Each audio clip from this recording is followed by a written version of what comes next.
সহ্য হচ্ছে না। সকাল সকাল মধুর খুব পেটে ব্যথা হচ্ছিল, সহ্য হচ্ছিল না।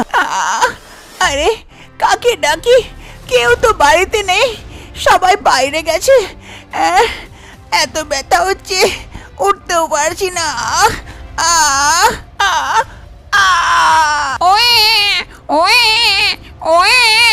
মধু এক বাচ্চাকে জন্ম দেয়।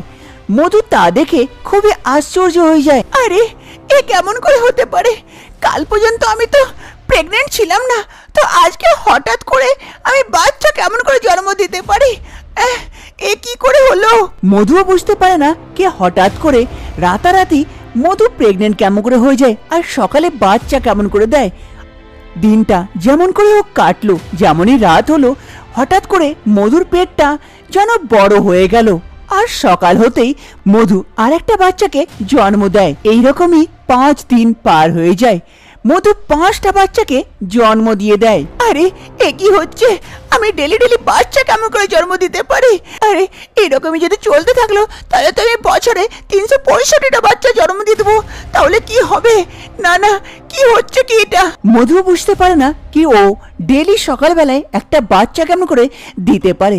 আসলে কি ব্যাপার, মধু ডেলি ডেলি একটা বাচ্চা জন্ম কোথা থেকে দেয় জানার জন্য কিছু সময় আগে যায়।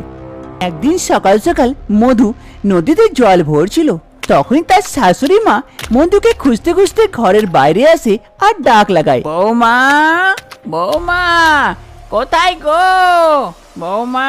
কিন্তু মধু একটু অন্যমনস্ক ছিল, তাই শাশুড়ি মার আওয়াজ শুনতে পায়নি।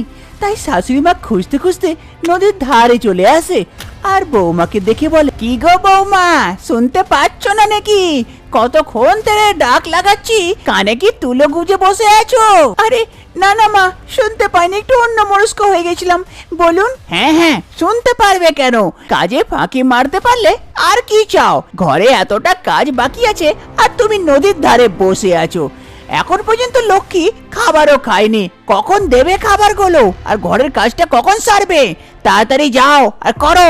হ্যাঁ হ্যাঁ মা, এক্ষুনি করে দিচ্ছি। তা বলে শাশুড়ি মা সেখান থেকে চলে যায়। আর তারপরে নদী থেকে জল ভরে মধুও ঘরের দিকে যায়।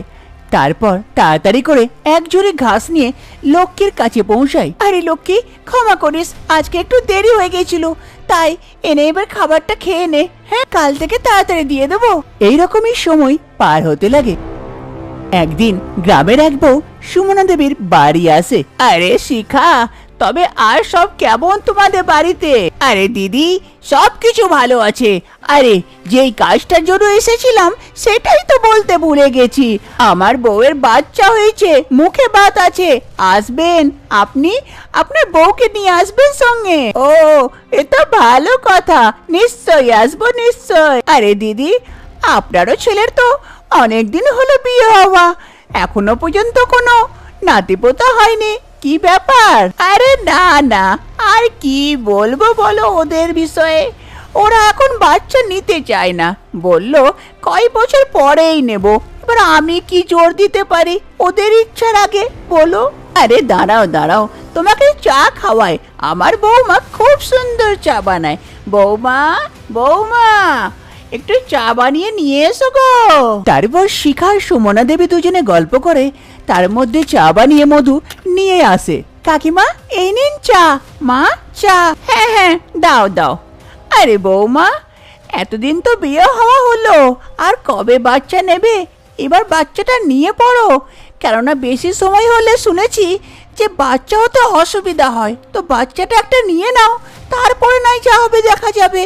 তোমার শাশুড়ি মারও তো মন করে যে নাতিপোতা হবে, তো ওর সঙ্গে একটু খেলা করবে, ভালো লাগে। ঠিকই বলছো তুমি।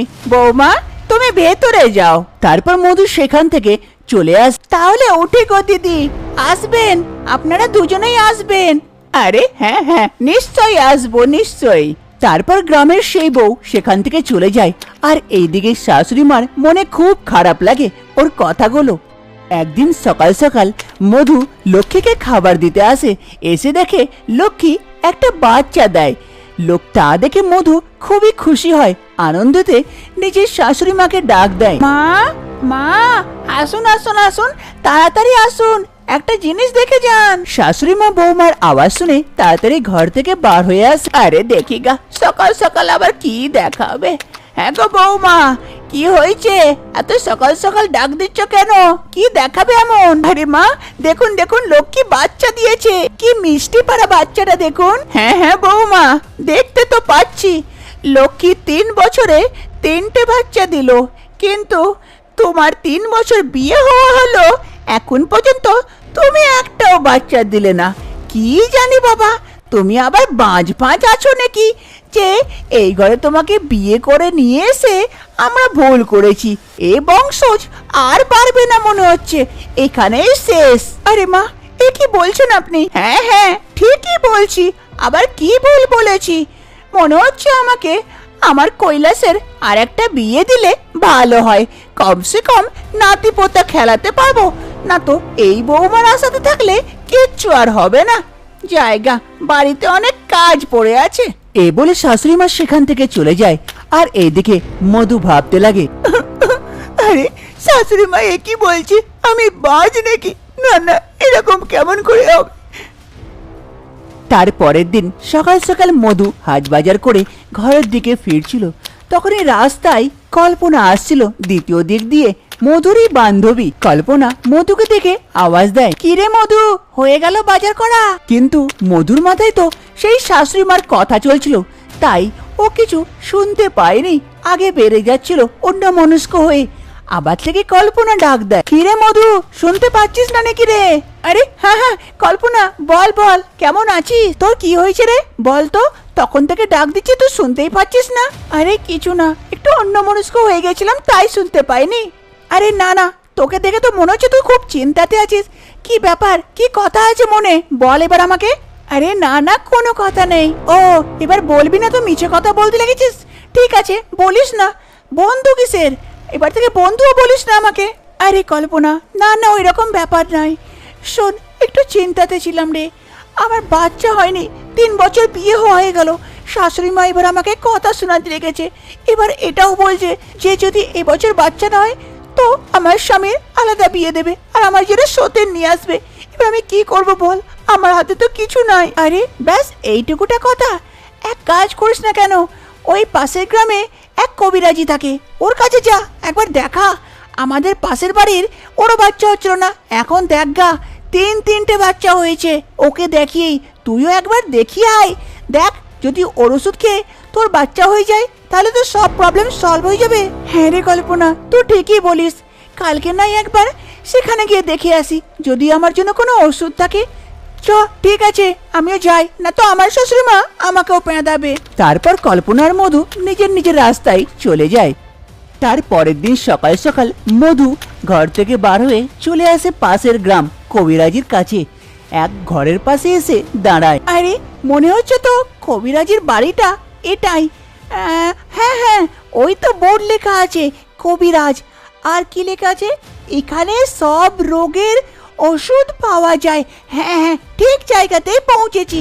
জায়গা ভেতরে গিয়ে দেখি, যদি আমার এই রোগের ওষুধ পাওয়া যায় তাহলে বাঁচা যাবে। তারপর মধু আস্তে আস্তে ঘরের ভেতরে যায়। মধু কবিরাজির ঘরের ভেতরে চলে আসে। এদিক ওদিক দেখে, কিন্তু কবিরাজিকে কোথাও দেখতে পায় না। আরে কবিরাজি মশাই কোথায় গেল? দেখতে পাচ্ছি না তো কোথাও। তারপর মধু এদিক ওদিক করে ওষুধগুলোকে দেখতে লাগে। আরে এত ওষুধের মধ্যে আমার ওষুধটা কোথায় আছে কি জানি, আছেও কি নাই। আরে হ্যাঁ তো, নাম লেখা আছে তো ওষুধগুলোর।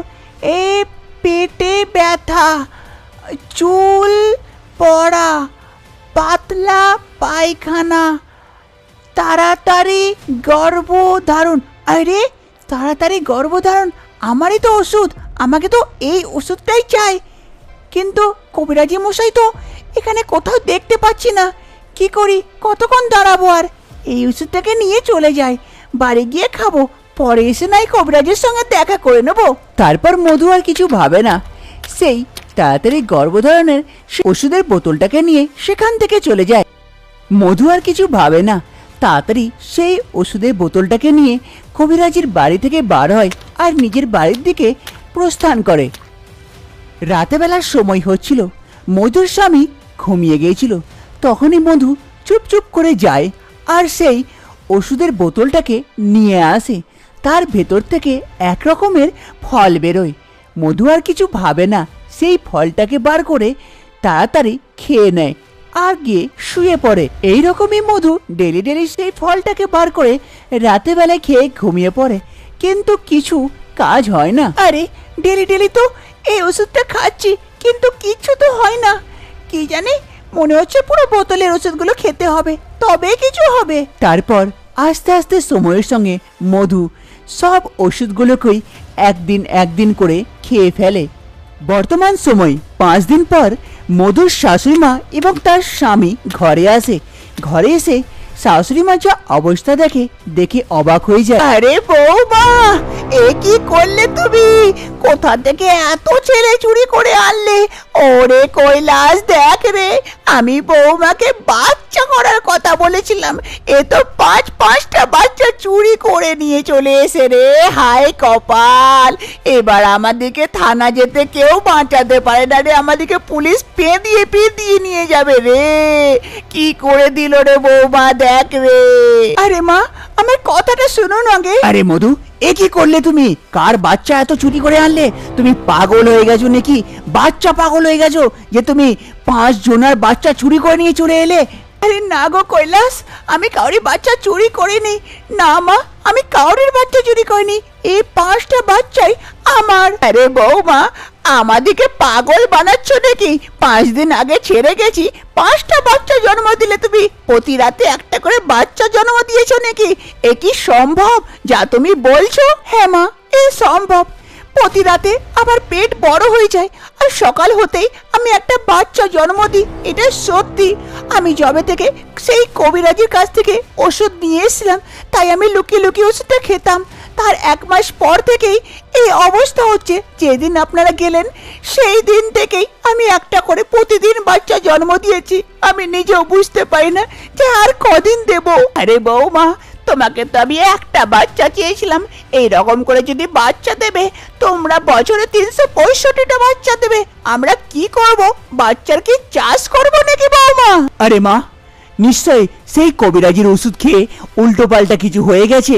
তুমি তাড়াতাড়ি আজকেই নিয়ে যাও মধুকে সেই কবিরাজির কাছে, না তো আবার কালকে একটা বাচ্চা দিয়ে দেবে। 6টা বাচ্চা হয়ে যাবে, 5টাই অনেক আছে। যাও যাও মা, আর দেরি করো না। হ্যাঁ কৈলাস, তুই ঠিকই বলিস, আজকেই আমি বৌমাকে নিয়ে যাব সেই কবিরাজির কাছে। এইদিকে কবিরাজি মশাই ওষুধ তৈরি করছিলেন, তখনই সেখানে মধু এবং তার শাশুড়ি মা এসে পড়ে। আরে কবিরাজি মশাই, নমস্কার নমস্কার। আরে নমস্কার, আসুন আসুন, বলুন কি সমস্যা হয়েছে আপনার? আরে কবিরাজি মশাই, আমার না, আমার বৌমার বাচ্চার অসুবিধা গো খুবই। ক্ষমা করবেন, বাচ্চা হবার ওষুধটা তো আমার কাছে শেষ হয়ে গেছে। কেউ কি জানি কেমন করে আমার কাছ থেকে ওষুধটা চুরি করে নিয়ে চলে গেছে, তাই সেই ওষুধটাকে বানাবার চেষ্টা করছি। কিছু সময় লাগবে, তারপরে আসুন, কিছুদিন পর আমি এই ওষুধটা দিতে পারবো। আরে কবিরাজি মশাই, ক্ষমা করবেন, আমার খুব ভুল হয়ে গেছে। সেই ওষুধটা কেউ না, আমি চুরি করে নিয়ে গিয়েছিলাম, আর আমার এই অবস্থা হয়েছে। হ্যাঁ হ্যাঁ কবিরাজি মশাই, একটু কিছু করুন। আমার বৌমা ডেইলি বাচ্চা দিচ্ছে, এই বাচ্চা থেকে আমরা খুব বিরক্ত হয়ে গেছি। 5টা বাচ্চা এখন পর্যন্ত দিয়ে দিয়েছে, বন্ধই হচ্ছে না। আপনি কিছু একটা করুন। কি, আমার সেই ওষুধ আপনার এই বৌমা চুরি করে গেছে? ছি ছি ছি ছি, তুমি একটা চোর! তুমি চুরি করে আমার ওষুধ নিয়ে চলে গেলে। জানো তোমার জন্য আমার কত অসুবিধা হলো? সেই ওষুধটা বানাবার জন্য কত কিছু করতে হলো। আমি কোনোদিনও ভাবিনি যে আমার ওষুধ কেউ চুরি করে নিয়ে যেতে পারে। ক্ষমা করে দেন কবিরাজি মশাই, আমার খুব বড় ভুল হয়ে গেছে। ক্ষমা করে দেন আমাকে, আর কোনো একটা ওষুধ দেন যাতে আমার বাচ্চা হওয়া বন্ধ হয়ে যায়। সেই বোতলটাতে 30টা ওষুধ ছিল, তার মানে তুমি 30টা ওষুধ খেয়েছো, তো 30টা বাচ্চা দেবে। একটা ওষুধ খাওয়া হয় একটা মানুষের জন্য, 1 মাস পর তার বাচ্চা হতো, এবার তো তোমার 30টা বাচ্চা হবে। আরে না না কবিরাজি মশাই, এরকম করিয়েন না। কোনো একটা ওষুধ দেন যাতে বাচ্চা হওয়া বন্ধ হয়ে যায়।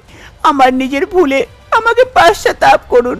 ঠিক আছে ঠিক আছে, এই নাও, এই জড়িটাকে তুমি রাত্রেবেলায় খেয়ে নিও। তারপরে আর কাল থেকে তোমার কোনো বাচ্চা হবে না। আর একটা কথা মনে রাখিও, কোনোদিনও কাউরি কাছে কোনো কিছু চুরি করে নিয়ে যেও না। যাও, চলে যাও এবার। তারপর সেই জড়িটাকে নিয়ে মধু এবং তার শাশুড়ি মা সেখান থেকে চলে যায়। সেই দিন রাতে মধু সেই জড়িটাকে খেয়ে নেয় কবিরাজি দেওয়া, আর তারপরের দিন থেকে মধুর আর বাচ্চা হয় না। এবার মধু এবং তার সপরিবার 5টা বাচ্চাকে নিয়ে খুশি খুশি থাকতে লাগে, আর শাশুড়ি মা বাচ্চা বাচ্চা করে না।